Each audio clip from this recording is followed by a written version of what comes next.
سنأخذكم مشاهدينا اليوم لبروكسل، هذه الدولة الأوروبية المحتضنة لعدد مهم من المهاجرين المغاربة الذين استطاعوا بفضل مجهوداتهم الشخصية من فرض ذاتهم.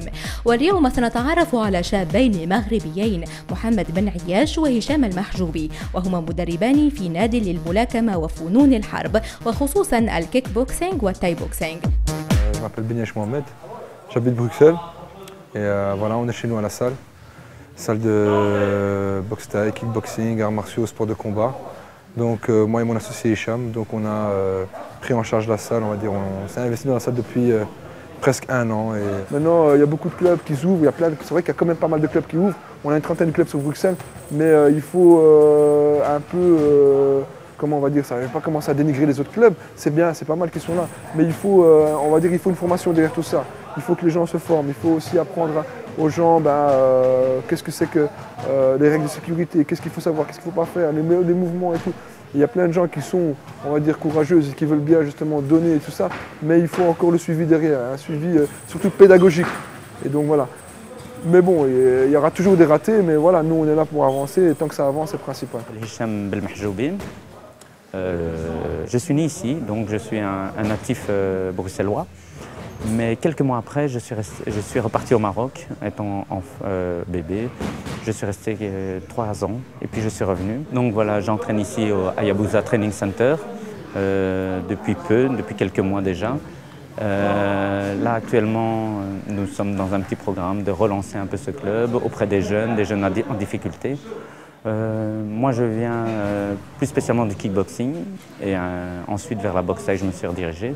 J'ai commencé en 1989, j'approchais les 15 ans et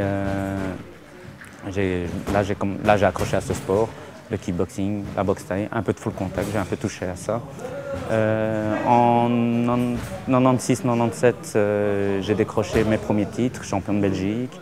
Et puis j'ai été champion du monde en kickboxing, WK1. Ensuite, on s'amusait souvent à faire les tournois WK un peu partout en Europe. Et là, j'ai décroché une médaille d'or en 2002.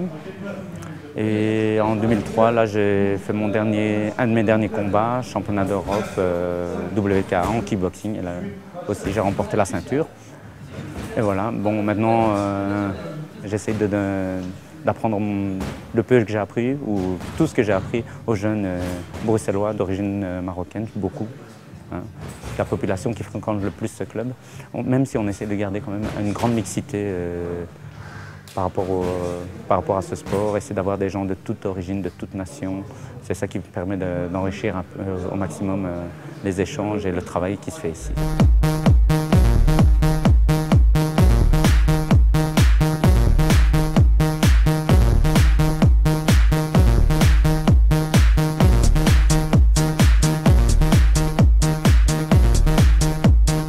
Par tout ce qui est Shidokan, Kyokushinkai, donc c'est du karaté au KO. Et puis un peu frustré parce que bon, il n'y avait pas forcément les coups à la tête et tout. Et donc on s'est dirigé normalement vers le kickboxing, donc à l'âge de 16 ans, 16-17 ans. Donc avec mon premier entraîneur qui était Youssef Afkir,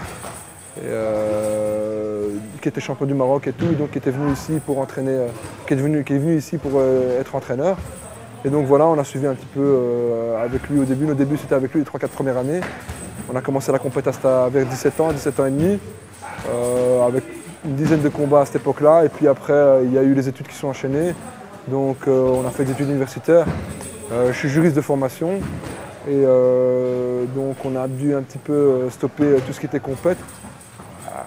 Bon, on continue quand même à s'entretenir. Mais donc tout ce qui était compète, on a un petit peu stoppé à cause des études. Et après, une fois que les études terminées, mon père était un petit peu satisfait et donc j'avais un peu plus de liberté pour pouvoir faire ce que j'avais envie de faire. Et donc là, j'ai recommencé à m'entraîner sérieusement. Et j'ai été champion de Belgique, champion de Benelux dans ma catégorie qui était les moins de 95 kg. À un moment ou à un autre, les gens ils prennent un peu leur chemin et donc on a envie de prendre à peu près notre envol. Et ce qui s'est passé, c'est que j'avais un entraîneur avant et puis bon, pour raisons diverses, fait que voilà, lui il était pas sur Bruxelles, il était un peu trop loin et donc on n'arrivait pas à s'accorder sur les horaires. Et donc bon, maintenant on a une femme, on a des enfants, il faut dire aussi que je travaille. Donc on parle de professionnel, on parle de professionnalisme, mais bon, est-ce que le professionnalisme peut exister ou pas à ce moment-là?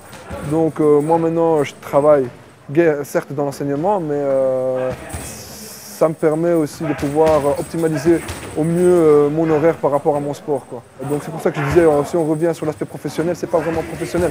Personne n'est professionnel en Belgique. Pourquoi? Parce que la boxe thaï, c'est un sport très dur. Ça demande beaucoup de sacrifices.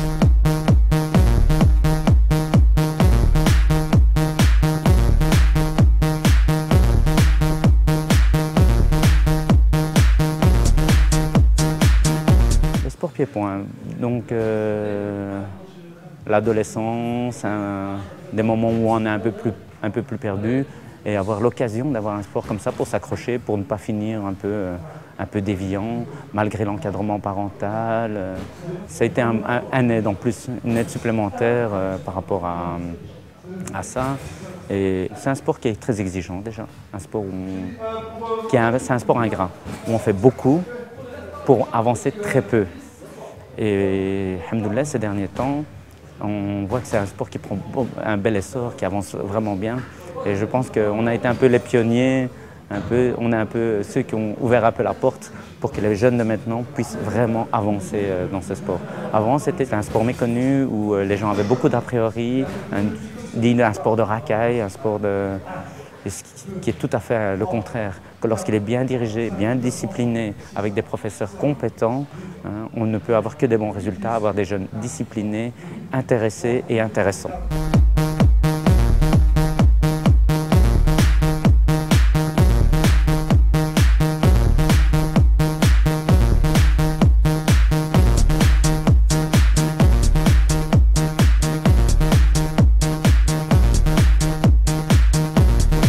Même si on est encore loin de ce que serait développée la boxe anglaise dans d'autres pays, on est quand même en bonne voie. Voilà. Mais voilà, donc maintenant, nous, on a des compétitions quasi presque tous les week-ends, que ce soit en France, que ce soit en Hollande, que ce soit en Allemagne, en Angleterre, on va au Canada. Donc on est quand même pas mal sollicité. Alhamdoulilah. Et puis bon, maintenant, on a quelques professionnels, on a des familles professionnelles, on a des gens qui sont titrés. Donc on a aussi des jeunes, on a des moins de 16 ans, c'est super important, on a l'école des jeunes, parce que c'est quand même l'avenir. Le meilleur souvenir, c'était dans mes débuts classe B, et il y avait un gars qui devait monter en classe A, et c'était, tout le monde me donnait perdant, et j'étais, on va dire, à 20 contre 1, parce que le gars c'était une bête, tout le monde, voilà quoi, je l'ai battu, haut la main, en plus c'était chez eux, c'était eux-mêmes qui organisaient. Donc la victoire est encore beaucoup plus savoureuse. Mes plus beaux souvenirs récents, c'est la gratitude que j'ai lorsque je vois des jeunes de la salle qui se défoncent à fond et qui gagnent leur combat et qui avancent et qui prennent le pli. Une chose qui manque dans ma case des souvenirs de tout à l'heure, c'est le fait de ne pas avoir boxé dans mon pays d'origine. Le Maroc, les combattants marocains sont réputés pour être des combattants valeureux, entre guillemets, des guerriers, des gens présents sur le ring. J'ai jamais eu l'occasion de boxer au Maroc parce qu'on n'a jamais vraiment été sollicité. Mais ouais, j'aimerais bien avant de terminer, on va dire de raccrocher les gants, j'aimerais bien boxer au Maroc. Le Maroc, ce qu'on appelle les MRE, amène beaucoup d'expérience de l'étranger.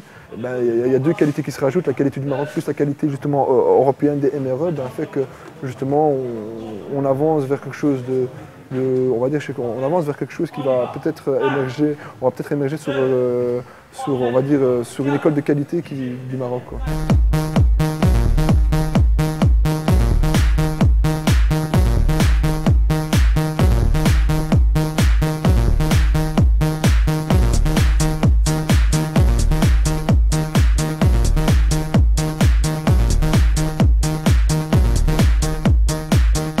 Le lien que j'ai avec le Maroc, c'est que on y retourne tous les années, parfois 2 fois par an.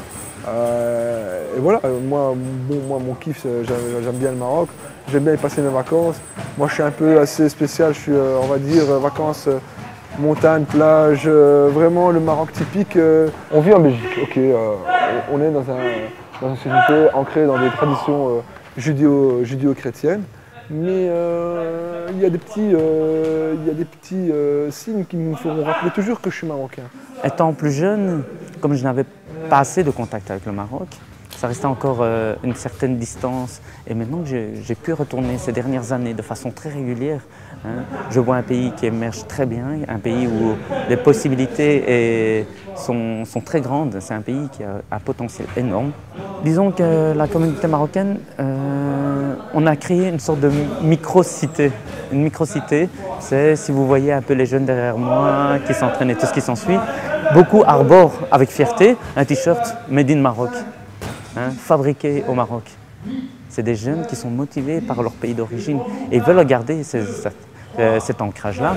Même si on vit ici en Belgique, même si on vit ici en Europe, on travaille, on est des contribuables belges, mais avec toujours nos origines, nos traditions. Elles restent toujours là, elles restent ancrées. Inch'Allah, qu'on puisse venir au Maroc et qu'on puisse encore avoir beaucoup plus d'échanges, de pouvoir faire venir les équipes marocaines, Inch'Allah, ici, et qu'ils puissent développer et agrandir leurs possibilités, de pouvoir boxer à l'étranger plus souvent, de porter le drapeau du Maroc à travers la planète et que les échanges puissent s'ouvrir par rapport aux jeunes Marocains ici et aux jeunes Marocains qui sont là-bas, Inch'Allah, et c'est ce que je souhaite.